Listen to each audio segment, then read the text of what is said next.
అందరికీ నమస్కారం. Epic story లైన్స్కు స్వాగతం. శ్రీ సాయి లీలామృతము అధ్యాయము 7. సకల సాధు స్వరూపము. నిర్గుణుడు నిరాకారుడు అయిన భగవంతుడు తపోనిష్ఠులైన మహర్షులకు మాత్రమే ధ్యానంలో గోచరిస్తాడు. సామాన్యులను ఉద్ధరించడానికి ఆయనయే పరిపూర్ణులైన మహనీయుల రూపాలలో భూమి మీద లభిస్తుంటాడని భాగవతాది సద్గ్రంథాలు చెబుతున్నాయి. కానీ అందరూ మహనీయులుగాను ఉన్న దైవమే సాయిగా ప్రత్యేకించి అవతరించినదని భక్తుల అనుభవాలు నిరూపిస్తున్నాయి. అందుకే ఆయన అద్వితీయ పూర్ణ దత్తావతారము, సకల సాధు స్వరూపము. శ్రీ నరసింహ మహారాజ్. సాకోరి నివాసి హంసరాజ్ ఉద్భసంతో బాధపడుతున్నాడు. అతనికి సంతానం కూడా లేదు. అతడు ఈ 2 బాధలు నివారించమని నాసిక్ నివాసి దిగంబరి అయిన నరసింగ్ అను సిద్ధపురుషుణ్ణి ఆశ్రయించాడు. అతని దేహాన్ని ఒక భూతం ఆవేశించి సంతానం లేకుండా చేస్తోందని సాయిబాబాను దర్శిస్తే ఆయన అతని చెంప మీద 2 దెబ్బలు కొట్టి భూతాన్ని పోగొడతారని ఆ మహనీయుడు చెప్పాడు. అతడు 1911లో సాయిని దర్శించగానే అతడేమీ చెప్పకముందే సాయి అతనికి 2 చెంపదెబ్బలు కొట్టి దుష్టగ్రహమా పో బయటకు అని గద్దించారు. కొద్ది కాలానికి అతడికి సంతానం కలిగింది. ఈ మహనీయులిద్దరి ఆంతర్యము ఒక్కటేనని ఈ సంఘటన నిరూపిస్తున్నది. దహ్ను నివాసి హరిబాబు కార్నిక్ 1917వ సంవత్సరంలో గురు పూర్ణిమ నాడు సాయిని దర్శించి సెలవు తీసుకొని మసీదు మెట్లు దిగుతూ ఆయనకు ₹1 దక్షిణ ఇస్తే బాగుండునని తలిచారు. సెలవు తీసుకున్నాక ఆయన తిరిగి దర్శించరాదని శ్యామ అతన్ని పంపివేశాడు. అతడు నాసిక్లో దిగి ఆలయంలో ప్రవేశిస్తున్నాడు. ద్వారం వద్ద భక్తుల మధ్యనున్న నరసింహ్ మహారాజ్ హరిబాబు చేయబెట్టుకొని నా ₹1 నాకు ఇవ్వు అన్నారు. ఆ రూపంలో సాయి తాను ఇవ్వదలిచినది స్వీకరిస్తున్నారని గుర్తించి సంతోషంగా సమర్పించాడు కార్నిక్. సాయి నర్సింగ్ ఒక్కరే. మౌల్వీ సాహెబ్. ధనికుడైన షాపూర్జీకి సంతానం లేదు. యాత్రలు, దానాలు, శాంతులు దేన్ని చేసినా ఉపకరించలేదు. దాసగను సలహాపై అతడు సాయిని దర్శించాడు. అతడి మొరవిని సాయి ₹5 దక్షిణ కోరారు. కానీ మరలా తనకి ఇదివరకే ₹3 14 అణాలు ముట్టిందని చెప్పి ₹1 2 అణాలు మాత్రమే తీసుకొని ఆశీర్వదించారు. ప్రథమంగా షిరిడీ దర్శించాక షాపూర్జీకి సాయి మాటలు అర్థం కాక దాసగునుని అడిగాడు. అతడు ఆలోచిస్తే ఒకరోజు నాందేడ్లో మౌల్వీ సాహెబ్ అను సాధువునకు షాపూర్జీ సత్కరించాడని గుర్తొచ్చింది. నాటి ఖర్చుల చీటీ చూస్తే ₹3 14 అణాలు అయింది. ఆ రూపంలో అది సాయికే చెందినదని దాసగును వివరించాడు. తర్వాత షాపూర్జీకి 12 మంది బిడ్డలు కలిగి 4 జీవించారు. శ్రీ అక్కల్కోట స్వామి. అక్కల్కోటలో దత్తావతారమైన స్వామి సమర్థ నిర్యాణం చెందనున్నారు.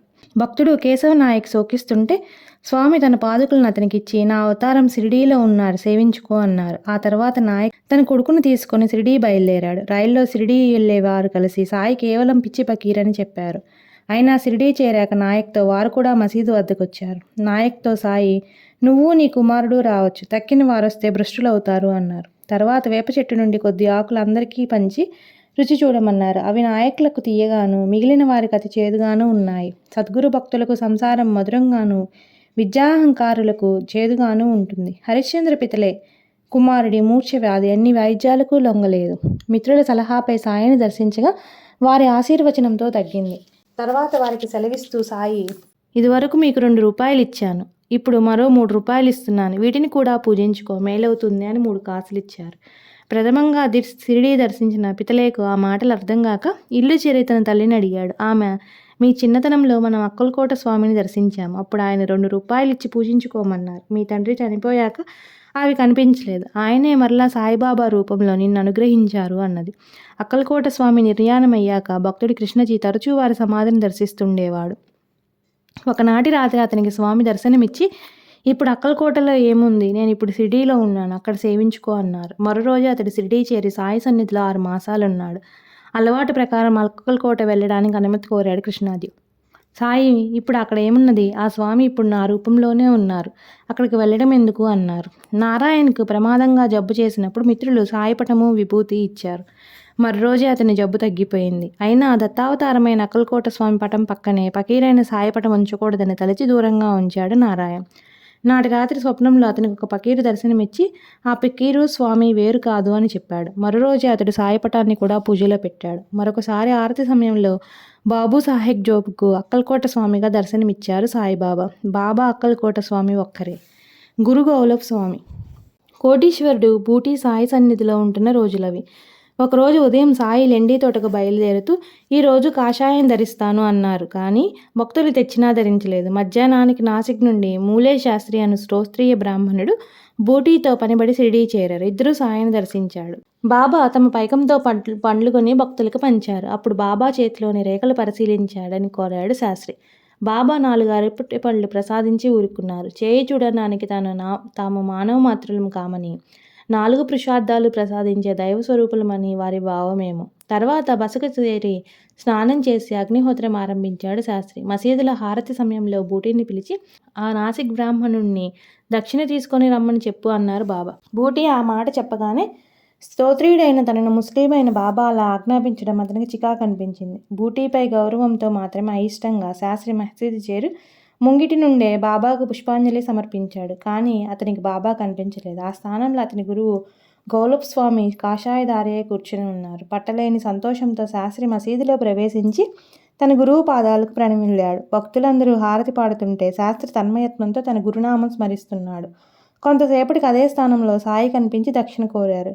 కులగర్వం, విద్యాగర్వం నశించి ఆనంద బాష్పాలు రాలుస్తూ దక్షిణ సమర్పించాడు శాస్త్రి. అతడి అనుభవం విన్నాక గానీ నాటి ఉదయం కాషాయం ధరిస్తామన్న బాబా మాటలకు అర్థం భక్తులకు బోధపడలేదు. సాయి, గౌలప్ స్వామి ఇద్దరూ వేరు కాదు. కాకా మహారాజ్ ఒకనాడు షిరిడీ వచ్చిన డాక్టర్ పండిట్ను భక్తుడైన దాదా కేల్కర్ ఇంటికి వెళ్ళమని చెప్పి దారి కూడా చెప్పారు సాయి. తర్వాత కొంతసేపటికి డాక్టర్తో కలిసి మసీదు చేరి బాబాను పూజించాడు కేల్కర్. అప్పుడు పండిట్ పళ్ళెంలోని చందనం తీసుకొని బాబా నొసటి పెట్టాడు. ఎవరిని అలా చేయనివ్వని బాబా నాడు ఊరుకుంటే కారణం అడిగాడు కేల్కర్. అతనికి తోపేశ్వర్లో కాకా మహారాజ్ అనే బ్రాహ్మణ గురువు ఉన్నారు. నాలో వారిని దర్శించి అతడు అలా చేశాడు. నేనెలా కాదనగలను అన్నారు బాబా. ఆ సాధువు ఎవరు? సగుణమేరు నాయక్ అనే యువకుడు నర్సోబావాడి అనే క్షేత్రం దర్శించి శ్రీ వాసుదేవానంద సరస్వతి అనే మహనీయుని చూచాడు. అతనిని చూస్తూనే ఆయతి, నీవు ఒక మహనీయుని దర్బారుకు చెందినవాడివి, నీకంతకంటే ఏం కావాలి అన్నారు. అతడికి ఆ మాటలు అర్థం కాలేదు. తర్వాత అతడు కాలేజీలో చదువుకుంటుండగా నాస్తిక ప్రభావానికి గురయ్యాడు. అతని సందేహాలు తీర్చలేక అతని తండ్రి బాబాను దర్శించమని చెప్పాడు. అతడు 1912లో షిరిడీ వెళ్ళాడు. అతన్ని చూస్తూనే అతని మాతృభాష అయిన కన్నడంలో దేవుడు లేడంటావేమి, నిశ్చయంగా ఉన్నాడు అంటూ అతని కళ్ళలోకి చూచారు బాబా. ఒక్క వాక్యంతో, చూపుతో సంశయాలన్నీ తీరిపోయాయి. తర్వాత అతడు మసీదుకెళ్ళి బాబా యొక్క దివ్య వర్చస్సుకు తన్మయుడై కన్నార్పక చూస్తూ కూర్చున్నాడు. సాయి నవ్వి, ఏమిటి పిచ్చివాడిలా అలా చూస్తావు? నీవు బాల్యంలో పశువులను మేపుతుండగా వచ్చాను కదా, మరిచావా? మన తల్లిదండ్రులు ఇక్కడే ఉన్నారు, మనం ఇక్కడే ఉండాలి అన్నారు. సగున్ ఇల్లు చేరి తన తల్లితో సాయి చెప్పినది విన్నవించాడు. ఆమె, నీ 9వ ఏట నువ్వు పొలంలో పశువులను మేపుతుండగా ఒక సాధువు కనిపించి నిన్ను పిలిచారు. నీవు నాతో చెబితే నేను కూడా వారికి భిక్ష ఇచ్చాను. అప్పుడు ఆయన నీతో, నీవు నా చెంతకు ఎప్పుడు వస్తావు అని ఆశీర్వదించి వెళ్ళిపోయారు అన్నది. అంటే ఆ సాధువు తమ రూపమేనని సాయి తెలిపారు. అప్పుడు గాని శ్రీ వాసుదేవానందులు చెప్పిన మాటలకు అర్థం సగున్కు తెలియలేదు. ఆ తర్వాత అతడి జీవితాంతం షిరిడీలో ఉండిపోయాడు. శ్రీ గోపాల్దాస్. నాసిక్లో గోపాల్దాస్ మహారాజ్ అనే సిద్ధపురుషుడు ఉండేవాడు. వారి భక్తులు డాక్టర్ గనే బాబాకు కూడా పూజించేవారు. ఒకరోజు అతని మామగారుడి షిరిడీ వెళ్తుంటే నాసిక్లో గోపాల్దాస్ గారికి తన దక్షిణగా 5 రూపాయలు అందజేయమని ఇచ్చాడు. నాటి సాయంత్రం రామాలయంలో సాధు సంతర్పణని గోపాల్దాస్ స్వయంగా వంట చేస్తున్నారు. ఎందులో భక్తులు అక్కడ చేరారు. దక్షిణ అందజేయడం ఎలా అని గునే మామగారు ఆలోచిస్తుంటే స్వామి అతన్ని పిలిచి 1, 2, 3, 4, 5 అంటూ లెక్కించి దక్షిణ అడిగి తీసుకున్నారు. తర్వాత ప్రసాదం ఇచ్చి పరిగెత్తు, లేకుంటే బండి అందదు అని నవ్వుతూ వీడ్కోలు చెప్పారు. అతడు షిరిడీ చేరగానే బాబా నవ్వుతూ ఆ సంఘటన తమకే జరిగినట్లు చెప్పారు. సాయి గోపాల్దాస్ గారు వేరు కాదు. హుమాయూన్ చక్రవర్తి గురువు. మహనీయుల మాటలు కొన్ని నిగూఢంగా ఉంటాయి. శ్రీకృష్ణుడు తన జననానికి ఎన్నో యుగాల ముందున్న వివస్వంతునికి యోగ విద్య ఉపదేశించానన్నాడు. యూదు జాతికి ఆది పురుషుడైన అబ్రహముకు పూర్వమే తానున్నట్లు క్రీస్తు చెప్పాడు. అలానే బాబా కూడా ఒకసారి అన్నారు. చాలా కాలం క్రిందట పైఠానులో నేను ఒక సద్బ్రాహ్మణునితో ఉన్నాను. నాకు అతడే భిక్ష ఇచ్చేవాడు. ఈ రోజుల్లో అలాంటి వారు అరుదు. ఇప్పుడు అందరూ స్వార్థపరులే. ఇప్పుడు అతను ఎక్కడున్నాడో ఎల్లాకే ఎరుక. నేను అంతకు కొన్ని వేల సంవత్సరాల పూర్వం కూడా ఉన్నాననుకో. నేను అప్పటికే వృద్ధుడిగా ప్రయాగలో చుట్ట కాలుస్తుండేవాడిని. అక్కడ వీణ, చిరుతలు ధరించి భజన చేస్తుంటే బ్రాహ్మణుడు నా వద్దకొచ్చి నమస్కరించి, ముకుంద్ బ్రహ్మచారి చేస్తున్న తపస్సు త్వరలో పూర్తవుతుంది, ఊరిం వహించమని మీరు అతనితో చెప్పండి. నిజంగా ఇది భగవదాజ్ఞ. నేను ఒక వ్రతం ఆచరిస్తున్నాను గనక ఈ పని మీరే చేయాలి అన్నాడు. నేను ముకుంద్ నివసించే మఠానికి వెళ్ళాను. అది నీమ్గాం గ్రామం అంత పెద్దది. ముకుంద్, అతని శిష్యులు నేను ముస్లింలని తలచి, మేమిక్కడ అనుష్ఠానం చేసుకుంటున్నాము. నీ రాక వలన ఈ మఠం అపవిత్రమైంది. మేమంతా ఆత్మాహుతి చేసుకుంటా, మా పాపం మీకు సంక్రమిస్తుంది అన్నారు. నేను అల్లా మాలిక్ అని చెప్పి నేను చెప్పవలసిన మాట మనసుతోనే చెప్పి బయటకు వెళ్ళాను. బజార్లో ఒక యువరాజు, అతని భార్య, కొద్దిమంది సేవకులు కనిపించారు. ఆ యువతికి త్రాగే నీరు కావాలని భర్త అందరినీ అడుగుతున్నాడు. నా కమండలంలో నీరిచ్చాను. అవి త్రాగి ఆమె నా పాదాలపై పడింది. ఆమెను ఆశీర్వదించాను. వెంటనే యువరాజు మోకరిల్లి, నా గతి ఏమిటి, నాకు దిక్కెవరు అన్నాడు. నేను, అమర్కోట వెళ్ళండి, అక్కడ మీకు కొడుకు పుడతాడు, అతడు ఈ దేశానికి రాజవుతాడు, మీకేమీ భయం లేను అని ఆశీర్వదించాను. వాళ్ళు అలాగే వెళ్ళారు. వారికి పుట్టిన బిడ్డడి పేరు జలాలుద్దీన్ మొహమ్మద్. అతడే తర్వాత అక్బర్ చక్రవర్తిగా కీర్తికెక్కాడు. అంతా భగవంతుని కృప. ఆ వృత్తాంతం వజ్రాల గని లాంటిది. అందులో ఎన్నో నిగూఢమైన సత్యాలు, చరిత్ర కూడా దాగి ఉన్నాయి. ముకుంద్ బ్రహ్మచారి వంటి ఆచారపరాయణులైన తపస్సులు, శిష్యులు, వారి మఠాలు దేశంలో ఎన్నైనా ఉండొచ్చు కాక, వ్యక్తిగతమైన వారి తపస్సులలో భగవంతుడు కూడా సంప్రీతుడై ఉండొచ్చు కాక, కానీ ఒక వంక బ్రహ్మజ్ఞానుల విషయంలో కులము, మతము, వారి పుట్టుపూర్వోత్తరాలు, బాహ్యమైన వారి వేషభాషలు పట్టించుకొనక వారిని పూజించి వారి హితవాకులను విధేయులై ఉండాలని సర్వశాస్త్రాలు చెబుతున్న మతమౌఢ్యంతో ప్రజలు మహాత్ములను నిరసించడం దేశానికే అరిష్టం. ఒక వంక ముకుంది యొక్క ఈ వైఖరి గూర్చి చెబుతూనే మరొక వంక సాయి తాము సుట్ట కాలుస్తున్నా కూడా ఒక సద్బ్రాహ్మణుడు భగవదాజ్ఞను పొందినవాడు కూడా తమకు నమస్కరించారని చెప్పారు. ఈ పరమసత్యానికి చరిత్రలో లెక్కలేనన్ని తార్కాణాలున్నాయి. మతద్వేషంతో సాటి మనిషి అయిన రాజకుమార్తెకు త్రాగడానికి నీరు కూడా ఎవరు నిరాకరించడం దైవ నిర్మితమైన ధర్మానికే కలంకం. మానవులు ఏ దేశస్థులు, మతస్థులు అన్న ప్రమేయం లేకుండా సాటి మానవుల పట్ల, మహాత్ముల పట్ల ప్రేమతో ధర్మబద్ధంగా నడుచుకుంటే దైవ కృప లభిస్తుంది. లేకుంటే దేశానికి పతనము, పరాధీనము తప్పదని సూచించారు సాయి. మహాత్ములకు మధ్య బాహ్యాచారాలకు, మతభేదాలకు అతీతమైన ప్రేమానుబంధాలు ఉంటాయి. కనుకనే సాయికి ఆ సద్బ్రాహ్మణుడు నమస్కరించాడు. అంతకుముందు పైఠానుల్లో ఒక సద్బ్రాహ్మణుడు సాయిని తన ఇంట ఉంచుకొని నిత్యము ఆయనకు భిక్షనిచ్చేవారట. పూర్వపు దత్తావతారాలు కూడా వారి రూపాలే. సింధియాకు అందరూ కుమార్తెలే. అతడు 1903లో గాన్గాపూర్ దర్శించి తనకు కొడుకు జన్మిస్తే దర్శనానికి వస్తానని మొక్కుకున్నాడు. కానీ అది నెరవేరాక అతడి మొక్కు తీర్చలేదు. అతడు 1914 సంవత్సరంలో షిరిడీ దర్శించాడు. అతడిని చూస్తూనే సాయి ఉగ్రులై, ఒక్క కొడుకు పుట్టాడని నీకు అంత గర్వమా? అంతటి అదృష్టం నీ రాతలో లేదు. నా శరీరం చీల్చి నీకు కొన్ని ప్రసాదించాను అన్నారు. 15వ శతాబ్దానికి చెందిన శ్రీ నరసింహ సరస్వతి స్వామియే నేటి సాయిబాబా అని సింధియా గుర్తించాడు. బాబా ఒకరోజు ఒక కథ చెప్పారు. ఒకరోజు కొందరు ముస్లింలు వారితో విందారగించమని పట్టుబట్టారు. బ్రాహ్మణుడనైనా నాకు మాంసాహారం నిషిద్ధమని చెప్పినా వారు వినలేదు. అప్పుడు నేను వంటకాలపై బట్ట కప్పి భగవంతుని ప్రార్థించాను. ఆ బట్ట తీసేసరికి ఆ మాంసం అంతా పెద్ద గులాబీ పూలుగా మారింది. ఆ ముస్లింలు ఆశ్చర్యపడి క్షమాపణ వేడుకున్నారు. ఈ లోయ 3వ దత్తావతారమైన శ్రీ మాణిక్య ప్రభువుల చరిత్రలో జరిగింది. సాయి మాణిక్య ప్రభువులు ఒక్కరేనన్నమాట. శ్రీ సాయి పూర్ణ దత్తావతారం గనుక దత్తాత్రేయుడు త్రిమూర్త్యాత్మకుడు, పరబ్రహ్మ స్వరూపి, సృష్టి స్థితి లయాలకు కారణమైన త్రిగుణాలే త్రిమూర్తులు. ఆయన ఎప్పుడూ గురుస్వరూపే, మునిజనవంద్యుడే, అన్ని మతాల వారిని, వారి ధర్మాన్ని, పాత్రలను అనుగ్రహిస్తూ వచ్చారు.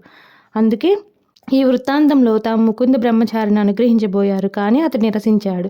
తత్ఫలితంగా ముకుందుకు జన్మాంతరంలో వ్యక్తిగతమైన ఉన్నతి కలిగిన సార్వజనీనమైన అతని సంకల్పం నెరవేరలేదని తర్వాత వృత్తాంతం తెలుపుతుంది.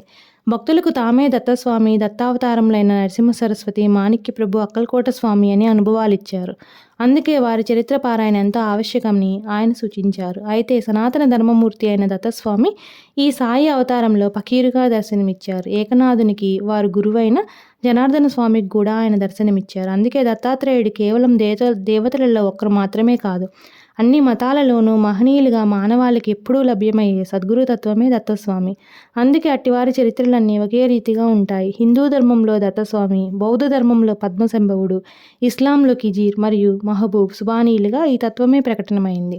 వీరందరూ సంకుచిత మతోన్మాదాన్ని నిరసించి సామరస్యాన్నే బోధించారు. ఫిబ్రవరి 1918లో బాపూజీ శాస్త్రి అనే భక్తుడు గంగాజలంతో సాయికి పాదాలు కడిగి పూజించి శివాజీ గురువైన సమర్థ రామదాస స్వామి పుణ్యతిథి అయిన దాసినవమికి సజ్జన్గఢ్ వెళ్ళడానికి అనుమతి కోరారు. సాయి నవ్వి, నేనే అక్కడ ఇక్కడ ఉన్నాను అని ఆశీర్వదించి పంపారు. బాపూజీ సజ్జన్గఢ్ వెళ్ళారు. అక్కడ దాసినవమి నాడు తెల్లవారుజామున 5 గంటలకు బాబా భౌతికంగా దర్శనమిచ్చారు. సాయి సమర్థ రామదాసి స్వామి కూడా. సద్గురు భక్తుడు సర్వాన్ని తన గురువులోనే చూచుకోవాలి.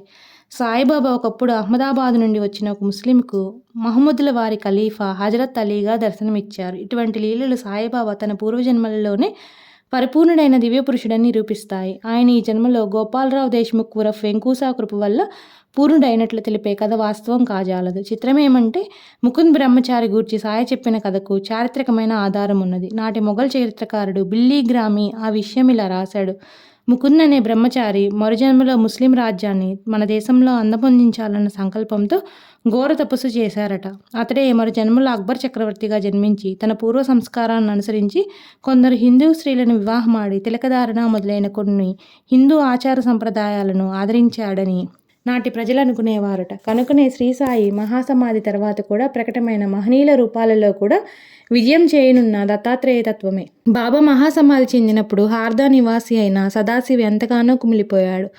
ఒక రాత్రి బాబా అతనికి స్వప్న దర్శనమిచ్చి, ఇప్పుడు సాయిఖేడాలో ఉన్నాను, వచ్చి దర్శించుకో, శోకించుకో అన్నారు. ఆ కాలంలో ఆ ఊరిలో శ్రీ దునీవాలా దాదా అనే మహాత్ములు ఉన్నారు. వారి దర్శనానికి వెళ్ళాడు సదాశివ్. కానీ వారి స్థానంలో కొద్ది నిమిషాలు సాయిబాబా దర్శనమిచ్చారు. వారిద్దరూ వేరు కాదు. విదేశం నుండి రమణ భక్తుడైన డోంగ్రే కుటుంబం మద్రాసు రాగానే కొందరు సాయి భక్తులు వారిని విరాళం కోరారు. మేము రమణ భక్తులము అన్నారు శ్రీమతి డోంగ్రే. షిరిడీ వెళితే రమణ మహర్షి, సాయిబాబా వేరు కాదని మీకే తెలుస్తుందన్నారా సాయి భక్తులు. కొంతకాలానికి బొంబాయి నుండి శ్రీమతి డోంగ్రే ఆమె స్నేహితురాలు శ్రీమతి బాట్కల్ షిరిడీ వెళ్లారు. అక్కడ గురుస్థానంలో సాయిబాబా పటంలో వారిద్దరికి రమణ మహర్షి దర్శనమైంది. వారెంతో తృప్తిపడి అక్కడే సాయిబాబా జీవిత చరిత్ర ఒక వారం పారాయణ చేశారు.